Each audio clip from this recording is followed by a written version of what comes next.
Hallelujah. तो मेरी ओर से सबको जय मसीह की। परमेश्वर का धन्यवाद हो जिसने आज फिर से हमें खुदावन के कलाम से सीखने के लिए मौका दिया है। तो आप सब कैसे हैं? आशा करते हैं कि आप सब अच्छे हैं और कल के वचन से आपने बहुत चीज़ों को सीखा और पाया है और अपने दिन को बेहतर बनाया है। तो धन्यवाद करते हैं परमेश्वर की सभी बातों के लिए। आज हम फिर से खुदावन के एक वचन को हम सीखने की ओर चलेंगे और इस दिन जो कि आज मंगलवार है और इस मंगलवार को परमेश्वर में एक अच्छी शुरुआत में हम इसे लेकर जाएंगे ताकि हम खुदावन में प्रतिदिन बढ़ते जाए और उसकी महिमा करते जाए। तो मेरी ओर से सबको जय मसीह की। आइए हम इस प्रार्थना को शुरू करते हैं, इस वचन को पढ़ते हैं। तो आज हम परमेश्वर के वचन में से सीखेंगे नीति वचन उसका 4 अध्याय और उसके 5 आयत में। इसमें लिखा है कि बुद्धि को प्राप्त कर, समझ को भी प्राप्त कर, उनको भूल न जाना, ना मेरी बातों को छोड़ना। बुद्धि को ना छोड़, वह तेरी रक्षा करेगी।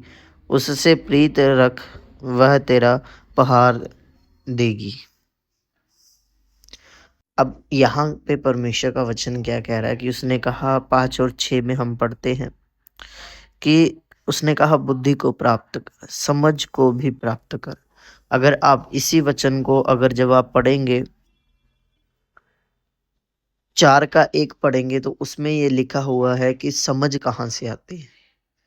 समझ परमेश्वर के वचन से आती है। मेरे जियो, अगर आप बुद्धि और समझ को लेना चाहते हैं तो बुद्धि और समझ जो है वो परमेश्वर के वचन से आती है। अगर आप चाहते हैं कि आप एक समझदार व्यक्ति बने, आप अपने जीवन को एक ब्लेस देखना चाहते हैं, तो आपको खुदावन के वचन को अपने अंदर लेना होगा, क्योंकि वचन से ही समझ आती है। क्योंकि वचन ने हमें सिखाया क्या सही है क्या गलत है। वचन ने हमें सिखाया कि किसके लिए हमें भला करना चाहिए और किससे हमें दूर रहना चाहिए। अगर वचन ना होता तो आज जो ज्ञान दुनिया में है, ये ना पता होता कि क्या चीज़ सही है क्या चीज़ गलत है, क्या करना चाहिए और क्या नहीं करना चाहिए। उसी प्रकार वचन जो है अब आपको एक और नई आशा देता है, एक नई उम्मीद देता है और एक नया तरीके से चलना सिखाता है। जब हम न्यू टेस्ट को पढ़ते हैं, हम यीशु मसीह के वचन को पढ़ते हैं, तो उसने हमें सिखाया कि आज से तुम अपने विरोधी के साथ भी प्रेम करोगे। तो आज जो आपका पॉइंट है और आपका टॉपिक है कि अगर कोई भी आपका विरोधी है जिससे आप नफरत करते हैं, या आप उससे झगड़ा किया हुआ, आप बुलाना नहीं चाहते, आप उससे मिलना नहीं चाहते, पर आज आपको ये करना है कि सारी बातों को भूल कर उसे क्षमा करना है और उससे बात करनी है, ताकि परमेश्वर का जो काम है वो आपके जीवन में बढ़े, शैतान का काम खत्म हो। तो आपने आज ये एक काम करना है और अपने आप को परमेश्वर के वचन के साथ जोड़ के रखना है।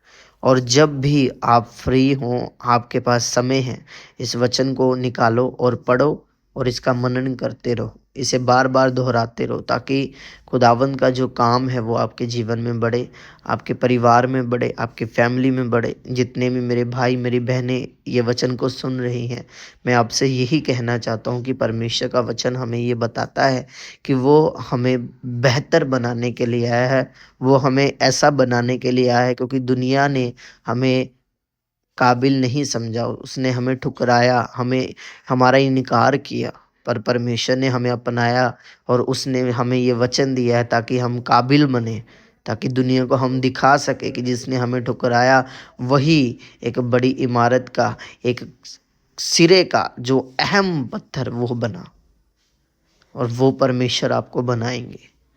आप प्रतिदिन परमेश्वर के वचन के साथ जुड़े, उसकी बुद्धि को, उसकी समझ को प्राप्त करें।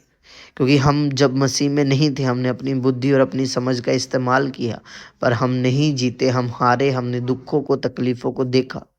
आज हम अपनी बुद्धि नहीं, हम परमेश्वर की बुद्धि और समझ से हम चलेंगे, ताकि परमेश्वर का नाम जो है वो हमारे जीवन में ऊंचा हो और हम जो नहीं कर पाए हम वो कर पाए।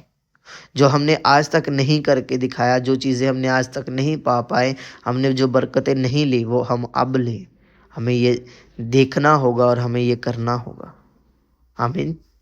तो ये बातों का ध्यान रखें कि वचन क्या कह रहा है, कि हमें बुद्धि और समझ दोनों को प्राप्त करना है। और वो कहाँ से मिलेंगी? वो खुदा के वचन से मिलेंगी, जो हमें बताता है क्या सही है क्या गलत है, कैसे चलना है कैसे नहीं चलना है।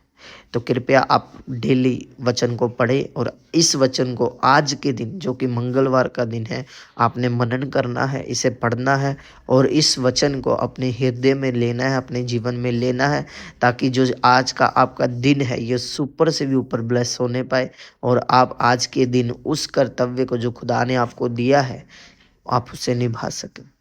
तो मैं आशा करता हूँ कि जो आपको कल दिया गया था आपने उस वचन को पूरा किया। आपने किसी न किसी एक व्यक्ति के साथ वचन को ज़रूर शेयर किया और आज ये परमेश्वर का वचन हमें कह रहा है कि आज हमने उस वचन को पूरा करना है कि अपने विरोधी को क्षमा करके उसे फिर से माफ़ करना है और उसे प्रभु के बारे में बताना। आमीन। तो आइए हम सब अपनी आंखों को बंद करेंगे और प्रार्थना करेंगे। आज के दिन की शुरुआत हम प्रार्थना के साथ और खुदा के वचन के साथ करेंगे। तो आइए सब अपनी आंखों को बंद करें और प्रार्थना करें। महान और सामर्थी परमेश्वर, आपके सामर्थी नाम से पिता हम प्रार्थना करते हैं। आज जो भी हमने आपके वचन को सुना, पढ़ा, समझा, ये हमारे जीवन में 100 गुना फल को लेकर आए। कोई अंधकार की शक्ति, कोई शैतान की ताकत इस वचन को चुराने ना पाए। खुदावंद, आज जो हम अपने दिन की शुरुआत करने जा रहे हैं खुदावंद, हम आपके वचन से करने जा रहे हैं खुदावंद। आपका वचन कहता है बुद्धि और समझ को प्राप्त कर। खुदावंद, मैं आज से अपनी बुद्धि के साथ नहीं बल्कि आपकी बुद्धि के साथ चलना चाहता हूँ, अपनी समझ के साथ नहीं बल्कि आपकी समझ के साथ चलना चाहता हूँ। और मैं ये प्रार्थना करता हूँ कि आज मैं आपकी समझ को और आपकी बुद्धि को मैं पा सकूँ, ताकि मैं आगे बढ़ सकूँ और तेरी महिमा को खुदावंद अपने जीवन में कर सकूँ। मुझ पर अपने अनुग्रह को बनाना, बरकत और आशीष देना, सारी कमी घटी कमजोरी को मेरे जीवन से खत्म करना। आपका पवित्र आत्मा मेरे जीवन में कार्य करे पिता। सारा आदर, सारा महिमा, सारा जलाल प्रभु आपके नाम को देते हैं मेरे पिता परमेश्वर। आप हमारी प्रार्थना को सुनने वाले, उत्तर देने वाले परमेश्वर है पिता। हमारी प्रार्थना को सुने, उत्तर दे। यीशु के नाम से पिता मांगते हैं, आमीन। तो गॉड ब्लेस यू ऑल। प्रभु आपको आशीष दे और मैं ये आशा करता हूँ कि आज का दिन आपका सबसे ब्लेस दिन होगा, शांति और आनंद का दिन होगा। तो जितने भी मेरे भाई मेरी बहनें इस प्रार्थना को सुन रहे हैं, वो इस प्रार्थना में जो आपको एक काम दिया गया उसे ज़रूर पूरा करें, ताकि खुदाबंद की इच्छा आपके जीवन में बढ़े। क्योंकि ये जो भी आपको दिया जा रहा है ये किसी मनुष्य की इच्छा से नहीं, किसी व्यक्ति की इच्छा से नहीं, बल्कि परमेश्वर की इच्छा से आपको दिया जा रहा है। और ये परमेश्वर चाहते हैं, मेरी कह रहा है परमेश्वर कहते हैं कि मेरी बेटी मेरे बेटे मेरे वचनों को ध्यान से सुन और इस वचनों के ऊपर मनन कर, अपना चित्त लगा, मन लगा, ताकि ये तुझे आशीष दे, बरकत दे और तुझे एक बड़ी उन्नति में लेके जाना। तो गॉड ब्लेस यू ऑल। प्रभु आप सबको आशीष दे। मिलते हैं कल फिर एक नए वचन के साथ, एक नई आशा और एक नई उम्मीद के साथ, एक नई सामर्थ्य के साथ, आगे बढ़ने की योजना के साथ। क्योंकि खुदाबंद हमें प्रतिदिन ब्लेस करेंगे और प्रतिदिन हमें आगे लेकर जाएंगे। तो गॉड ब्लेस यू ऑल। प्रभु आप सबको आशीष दे। कल मिलते हैं फिर परमेश्वर के एक और नए वचन के साथ। आप सभी को मेरी ओर से जय मसीह की।